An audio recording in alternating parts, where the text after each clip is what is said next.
Je m'appelle Miguel Alors et je suis l'auteur du Petit robot vert.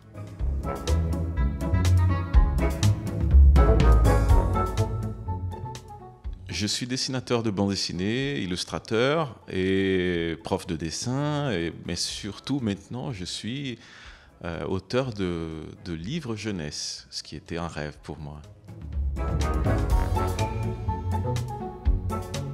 Ce livre s'adresse à tous les enfants, absolument tous les enfants du monde, qu'ils aient 5 ans ou 50 ans ou 80 ans, voilà.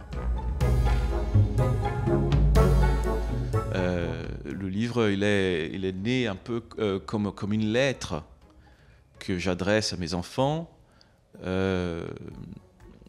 C'est inspiré largement des choses, des aventures que je vis avec eux, surtout avec Raphaël, qui est celui du milieu, qui a la dyspraxie, la dyslexie, les multidys et le trouble de l'attention, etc., etc. Et en réfléchissant à lui, je me suis dit que tous les enfants du monde, mais pas que les enfants, nous les adultes aussi, nous avons tous nos difficultés qui sont multiples et diverses, mais qu'à la fin, nous avons tous des handicaps. Je pense qu'une partie du discours du livre, c'est à propos des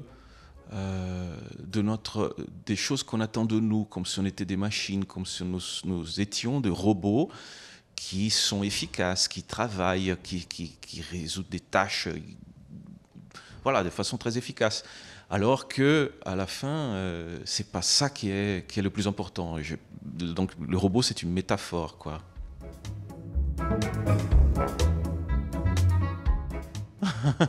Je sais pas, R2D2 probablement. Je fais ces illustrations à l'aquarelle, qui est une technique que j'affectionne énormément. Travailler avec le pinceau et des pigments sur du papier, j'ai l'impression que la distance entre mon esprit, moi, et l'illustration et le papier, elle est plus courte. Ça veut dire qu'il y a moi, le pinceau, les couleurs, le papier, et c'est tout.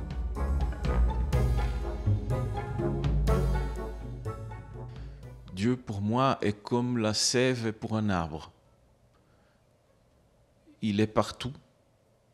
Il est la vie.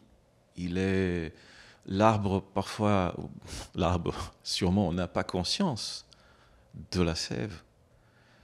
Mais c'est comme ça. Dieu, pour moi, c'est quelque chose que je ne peux pas séparer de ce que je suis, de tout ce que je suis.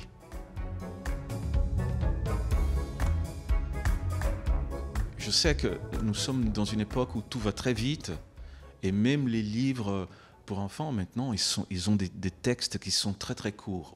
Moi, je les aime bien, mais moi, j'avais envie de développer une vraie histoire, une vraie longue histoire avec un vrai texte qui serait digéré au fur et à mesure. Donc c'est un livre qui est conçu comme un roman pour enfants, à être lu par les parents en plusieurs fois. Donc peut-être qu'on ne va pas commencer et finir le livre dans une seule soirée, mais qui va accompagner l'enfant. Et je pense que le fait d'écouter la voix de ses parents qui racontent l'histoire, ça donne une autre dimension à l'histoire aussi.